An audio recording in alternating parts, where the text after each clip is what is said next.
Bueno, nuevamente les doy la bienvenida a otro de los encuentros que estamos realizando con la Cátedra de Fundamentos del Derecho Privado. Eh, el día de hoy veremos y discutiremos las cuestiones que son abarcadas por los derechos personalísimos y los actos personalísimos que protegen la integridad física. En general van a estar contenidos todo lo que esté relacionado con la vida de una persona humana y con las facultades que esta persona tenga sobre su propio cuerpo. Si bien no hay una norma que defina o que enumere o clasifique cuáles son los derechos que van a proteger a la vida y que van a proteger al cuerpo y a la salud de la persona, desde los fundamentos del anteproyecto e incluso desde el primer artículo del Código vigente, el Código Civil y Comercial, nuestro ordenamiento jurídico establece una protección sistemática cuya base se encuentra en la Constitución Nacional y los tratados internacionales de derechos humanos que componen el bloque constitucional. Esto es parte también del proceso de constitucionalización del derecho. El nuevo código en esta materia, a su vez, incorpora una nueva categoría de bienes que son de carácter extrapatrimonial. Esto se diferencia con el código velezano debido a que para Vélez Sarsfield solamente existían o eran considerados bienes y cosas aquellos que eran susceptibles de valor económico. Hoy en día existen bienes extrapatrimoniales, que son los bienes colectivos, como por ejemplo las tierras de las comunidades indígenas u originarias, y el propio cuerpo humano. Esto va a permitir que se establezcan relaciones jurídicas cuyo objeto sea el cuerpo humano. Esta temática va a estar también regida en general por el principio bioético de la autonomía de la voluntad. ¿Esto qué quiere decir? Que el consentimiento para intervenir o para poner como objeto al cuerpo, a la propia vida o a la salud de una persona no va a poder ser suplido por otra voluntad que no sea la de la propia persona. A su vez no se presume y tiene que estar limitado por la ley. Obviamente va a estar limitado por la ley. Ahora veremos cuáles son las normas que limitan este consentimiento, y es libremente revocable. Este principio lo encontramos plasmado en el artículo 56 en su última parte. Analizaremos las cuestiones que tienen que ver y las situaciones que van a girar en torno a la vida, a la salud y los actos sobre el propio cuerpo e incluso la disposición de los restos cadavéricos. ¿Qué sucede con el derecho de vivir, el derecho a la vida? Es el derecho que encuentra mayor extensión y protección en el ordenamiento jurídico tanto a nivel nacional como a nivel internacional. Debido a que el desconocimiento del derecho a la vida o el derecho de vivir implicaría el desconocimiento de la existencia misma de la persona humana, es decir, el desconocimiento de su propia humanidad. Argentina, como bien dijimos, se encuentra circunscripta, además de tener un ordenamiento nacional, se encuentra circunscripta en un sistema regional, en el sistema americano de derechos humanos, que protege de manera muy extensa la vida. Esto lo encontramos regulado, por ejemplo, en el artículo 4 del Pacto de San José de Costa Rica o Convención Americana de Derechos Humanos, que protege a la vida en general desde la concepción y durante todo el desarrollo hasta la muerte. Respecto a esta regulación, es importante decir que todos los estados que suscribieron a este Tratado Internacional de Derechos Humanos se comprometen a prohibir o a limitar al máximo aquellos países que tuvieran regulada la pena de muerte, y aquellos que no la hubieran regulado se comprometen a prohibirla. Es decir, el fin es erradicar la pena capital. Por eso las discusiones o las disquisiciones que se puedan presentar en torno a la posibilidad o no de regular la pena de muerte en Argentina no tienen razón de ser ni fundamento jurídico alguno, debido a esta circunscripción y a este compromiso que existe por parte del Estado argentino. ¿Qué sucede con otras cuestiones que son controversiales y que giran justamente en torno a esta protección a la vida desde la concepción? La primera cuestión que vamos a tratar va a ser la cuestión del aborto, y en segundo lugar hablaremos de la práctica de eutanasia. El aborto lo definiremos simplemente como la interrupción provocada del embarazo. En ese sentido hablaremos de aborto y diremos que en el mundo existen 4 niveles de restricción de esta práctica, yendo de los ordenamientos más restrictivos a los menos restrictivos. Encontramos estados como Paraguay que solamente permiten esta práctica para salvar la vida de la madre. Esto se conoce como aborto terapéutico. Encontramos otros países que además permiten la práctica de aborto, de interrupción del embarazo, para cuestiones de salud de la madre. Esto se conoce como aborto eugenésico. En tercer lugar, habrá estados como India que incluyen la práctica del aborto de manera permitida para evitar o por cuestiones de razones socioeconómicas. Y finalmente están esos estados como Uruguay que permiten la práctica del aborto de manera libre. ¿Cuál es la situación de Argentina? Desde el fallo FAL que llevó a cabo la Corte Suprema de Justicia de la Nación, se hizo una reinterpretación del artículo 86 del Código Penal, por el cual se prohíbe la práctica del aborto, salvo el aborto terapéutico y el aborto eugenésico. Es decir, estas 2 prácticas abortivas no son consideradas punibles. ¿Cuál es el activismo o lo que encontramos en discusión actualmente? Es lo que se está procurando es la legalización de la práctica de aborto para que se pueda acceder a esta intervención quirúrgica o a este tratamiento de manera segura, libre y gratuita. ¿Por qué no es incompatible con el sistema americano de derechos humanos si se legalizara el aborto?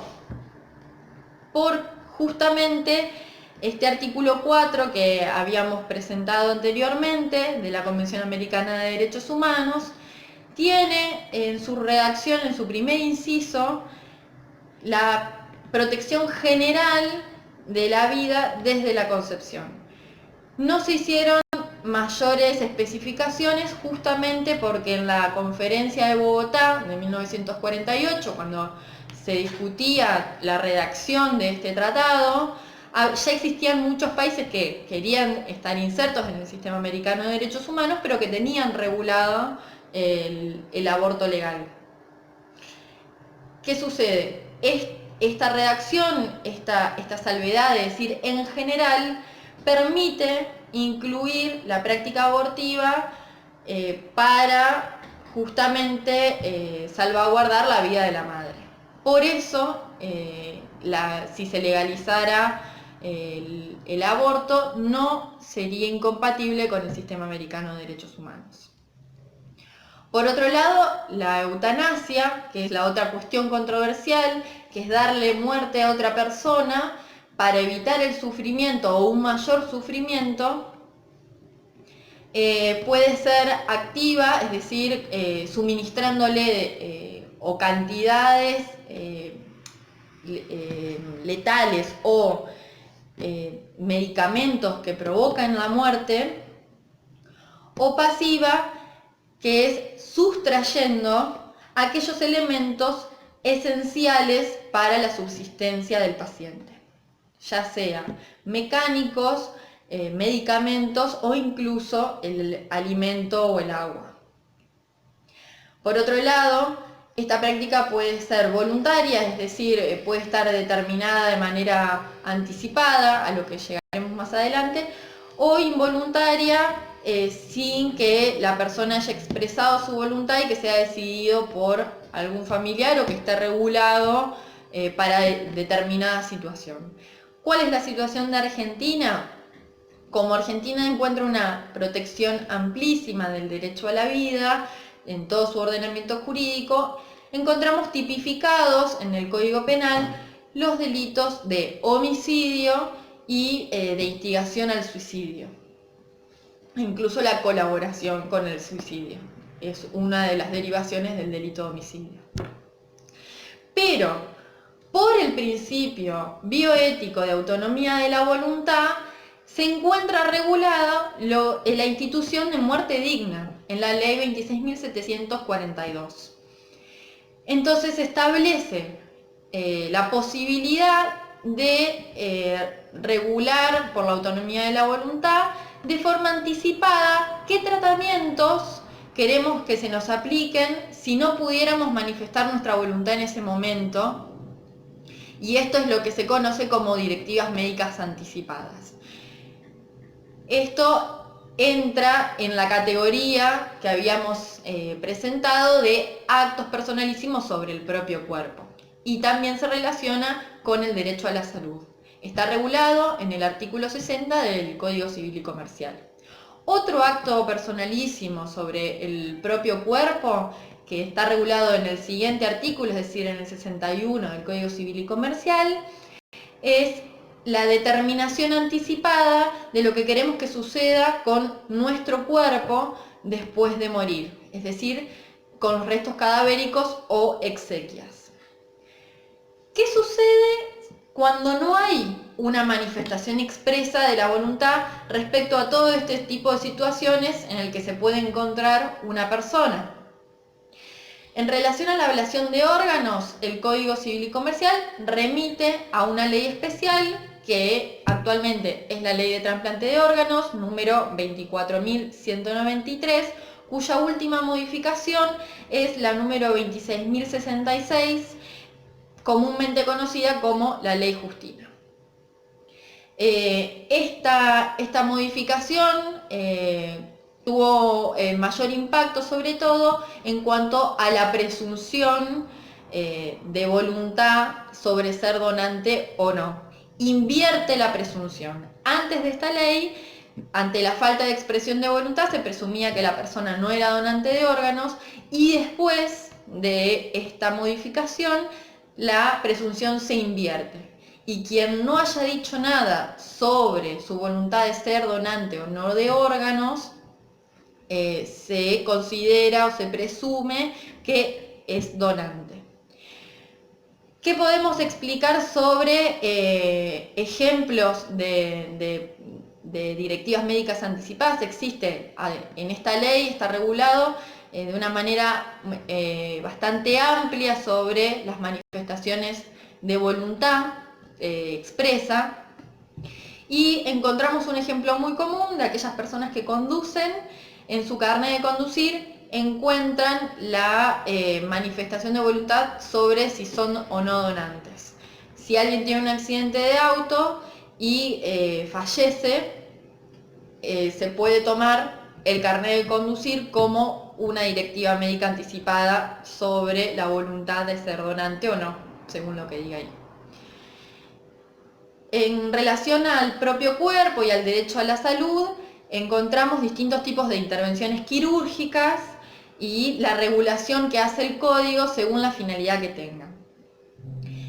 En general, se van a prohibir aquellas prácticas que sean nocivas para la vida, para el propio cuerpo, es decir, y que degraden la integridad física de una persona, salvo que sean para el beneficio de un tercero.